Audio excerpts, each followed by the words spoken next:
Talk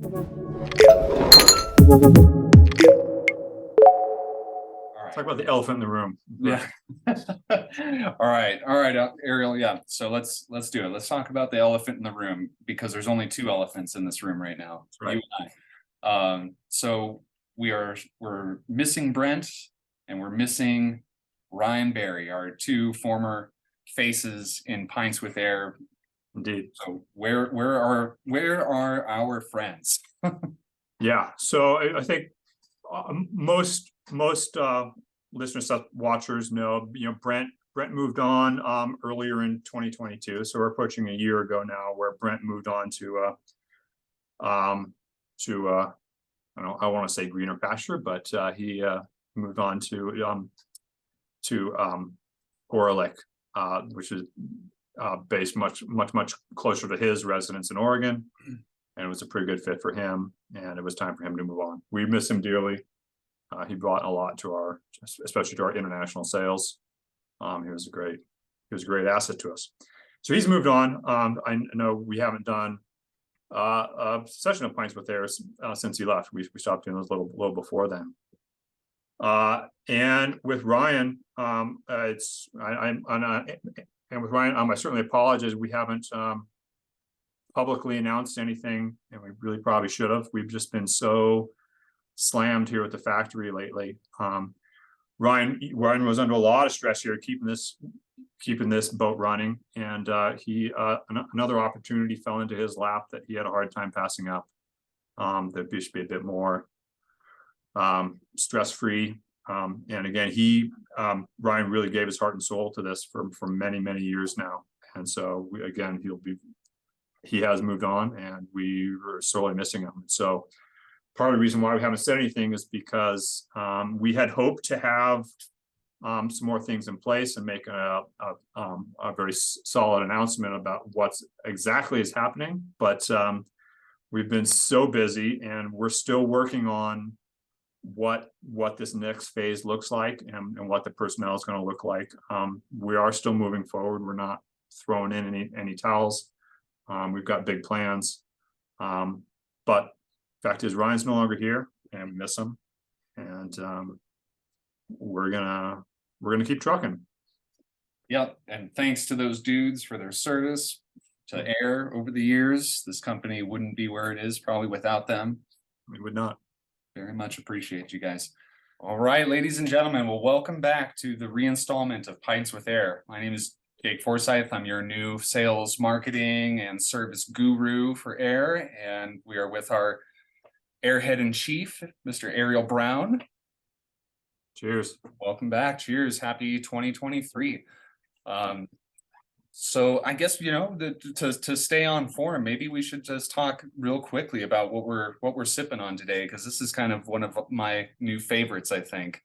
I know we've done Finkel and Garth in the past, but yeah, it was one this of is our our ones. extra special bitter. It is a limited release. Ariel was the one who was really excited about this one. Is there anything you can share about this one, Ariel? Well, I've got there's a little bit of a story. So one of the guys that brought me into Ayre Acoustics, Gary Mulder, who used to be here fairly recently. Again, he's been with Ayre on and off. So when I first moved to Boulder, I moved in with Gary, and one of his almost nightly haunts was the Oasis Brewery in downtown Boulder. And our favorite beer there was their extra special bitter, especially when they had it on cask draw there. It was just an amazing beer. And so it became one of my early beer favorites. We're talking about 26 years ago now. They're no longer there, but a lot of ESBs are good. We even, my wife and I, when we had our first kid, we were trying to figure out names. And so it's actually my wife's idea. She actually chose the initials ESB before we chose a name. So ESB are the initials of our first daughter. Oh, very cool. Yeah, I like a real malty, dark, hoppy, stout, porter. I usually like a nice strong flavor profile. So this is kind of right up my alley. I like it a lot. perfect for the season that we're into. Yeah.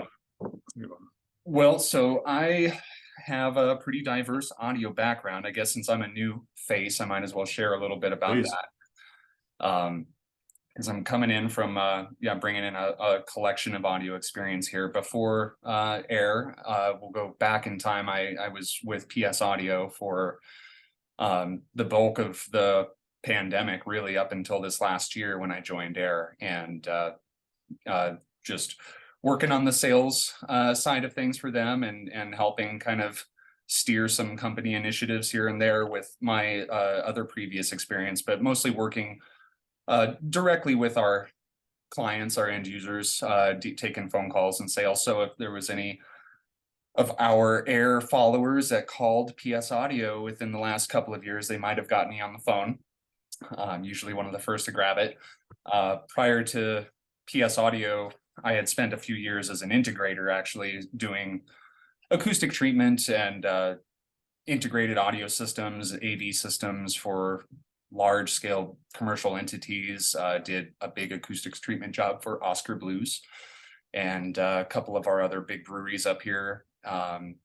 Big motorized projector screen and just networked audio systems, all sorts of big projects right before PS Audio. And then prior to that, it was about a decade with Guitar Center, because I'm also a musician and audio engineer, and managed sales and training for a few stores in Colorado for a little over 9 years with them. And I guess my formal audio education would be recording engineering school down at Musicians Institute in Hollywood, California. So that was way back in 2006. So it seems like forever ago, but that experience launched me into working on video games and commercials and movies. I get the Jake from State Farm all the time, and I actually did work on a State Farm commercial before Jake came into the fold, so I did have some involvement working with them. But in addition to that, I've played guitar and bass for a good portion of my life since I was 13, and just have been an avid music lover my entire life since I was a child, well before then. So it's just everything I've done in my life has been audio related to some degree. All right, well, welcome to the team. We're really happy to have you. You've been a great addition so far. The energy and everything has been a welcome addition. Thank you. Appreciate that. Yeah. So we've, last year was, for those that kind of tuned into one of our previous episodes, the COVID parts chaos episode, I feel like last year might have been a bit of a continuation of that whole situation, but we were still able to make some really cool things happen.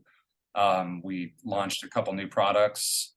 The CX8 CD player was hot off the assembly line when I began here last year, and then we moved right into we launched our QX5 Net 2 upgrade a few months after.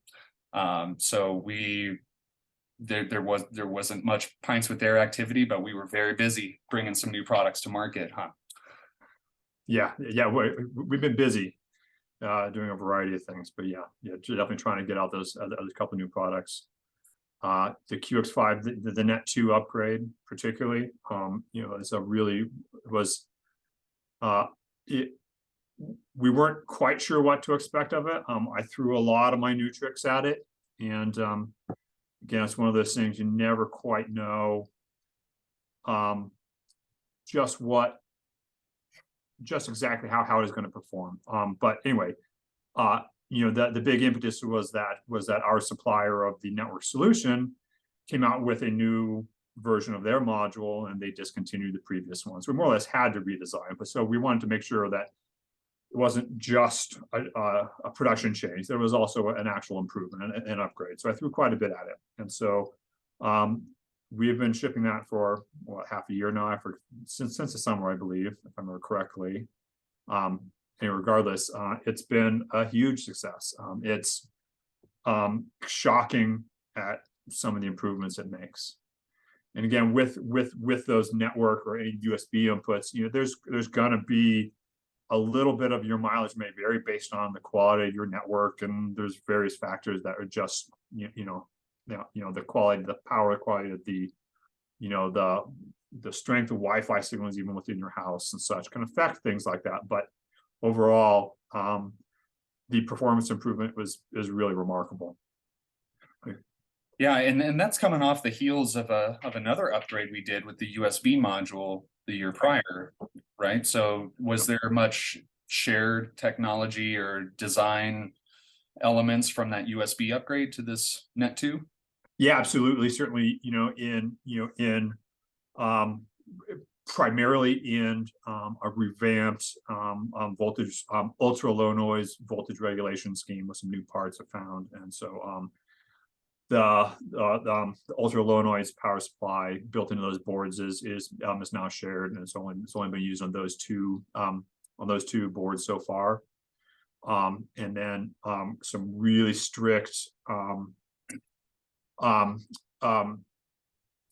rules I put in place as far as circuit board layout and signal integrity with the copper trace routing and such. I've improved even more, particularly on the Ethernet board, with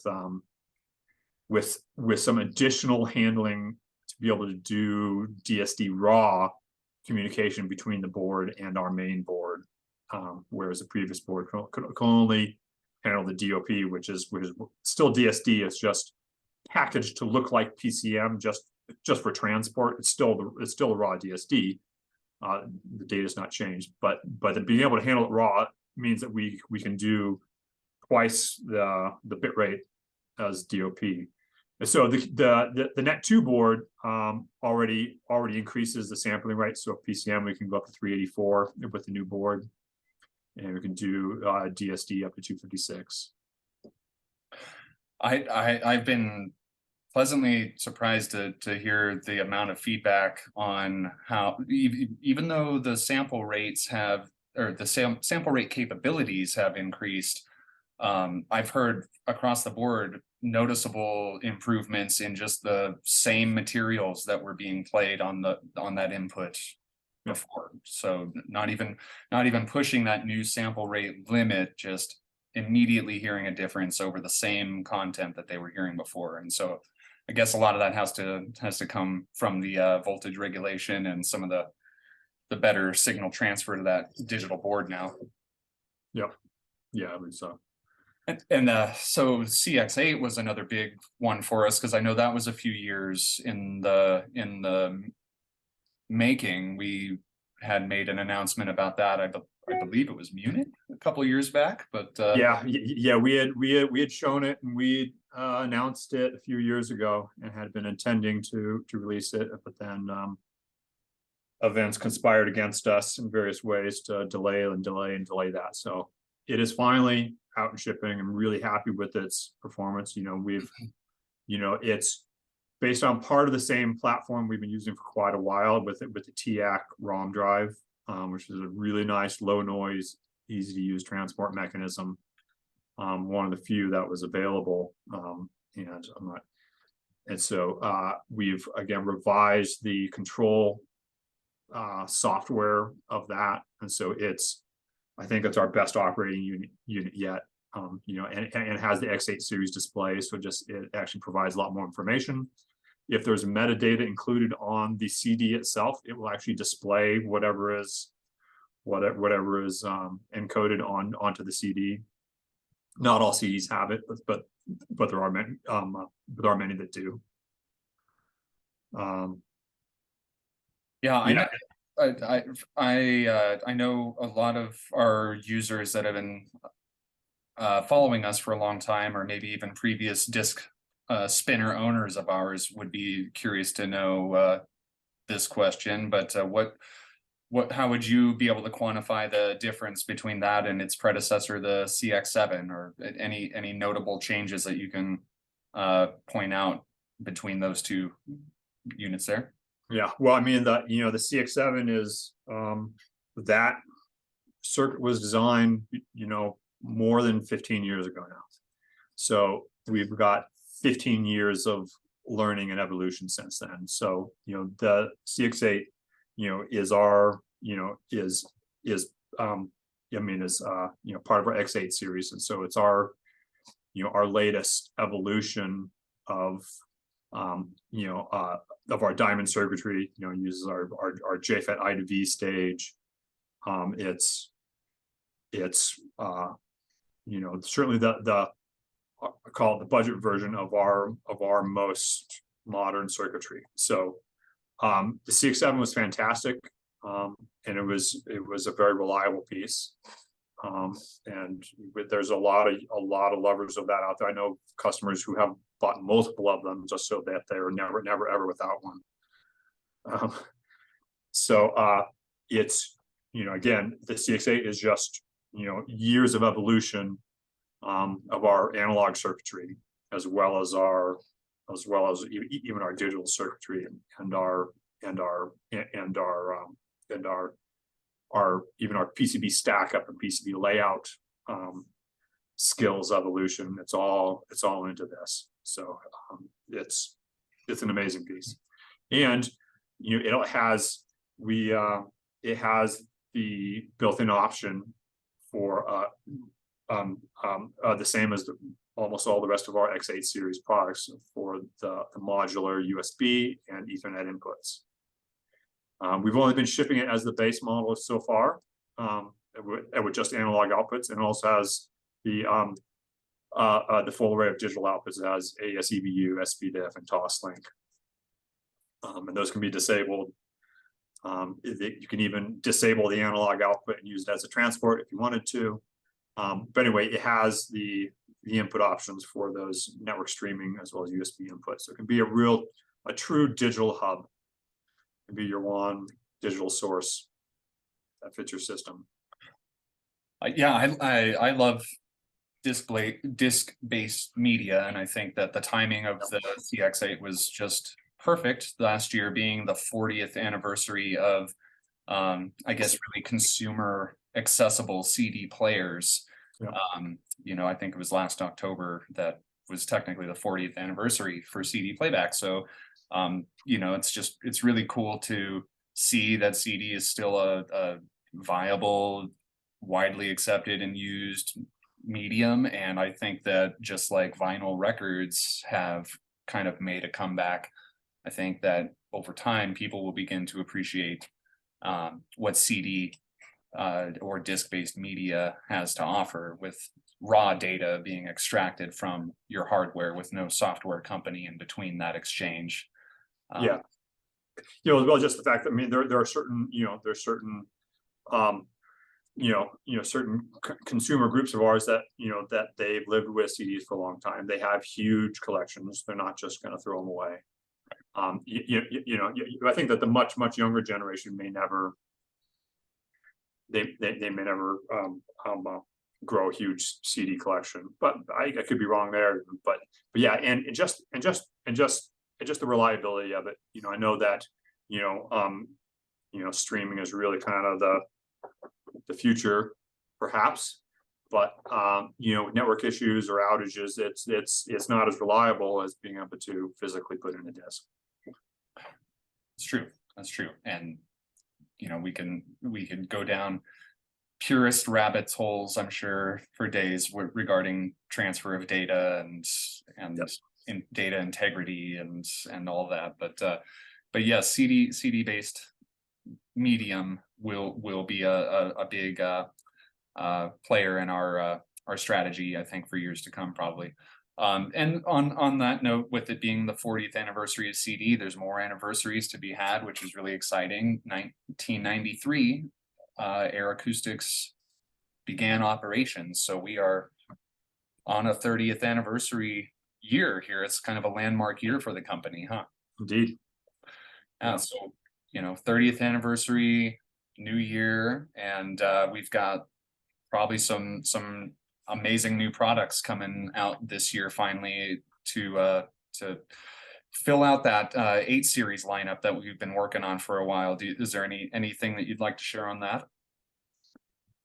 Well, so most the obvious ones are ones that we've actually talked about, and so again, much like the CX8, we already announced them and we promised them, and delayed. So most exciting one is the PX8. PX8 I think is one I've heard the most excitement and most interest in. And then we'll probably do the VX8 and KX8 like we again talked about for a while. But again, we'll be able to build in some of the improvements that we've made over the last couple of years with the EX8, particularly where we've learned a few more things. And so we'll be able to build those in from the get-go to make sure those are as good as they can be as soon as we release them. Yeah, and as you touched on with the CX8, we should be seeing some network and USB input capabilities rolling out this year too. So got some new hardware, some new upgrades. We got some really cool new projects, and hopefully some bigger announcements product wise later on this year too. And yeah, new more regularly occurring episodes. We're gonna get back on track with that, and we'd like some assistance from our fans and friends. If you have any requests or suggestions or questions or things that you want us to talk about and kind of go over and share Ayre's philosophy or view on said topic, we'd be happy to do so. But you can expect to see some really cool new activity, maybe some industry insiders from other companies or celebrities, musicians. We're going to try to mix this up and bring some more music related content into the fold for us. But 2023 30th anniversary for Ayre Acoustics, it's going to be a big year for us, and we're really, really happy and thankful for all of our fans and friends to have stuck with us and waited for this Pints episode to come back. Yeah, we've gotten a lot of requests wondering where the where they've gone when the next episodes come out. So hopefully it's the first taste. It's the first taste of many. Send us an email at pints@ayre.com with any of those questions or suggestions or requests, and we'll be happy to answer those as soon as we can. But until then, thank you. Cheers. Enjoy the music. And until next time.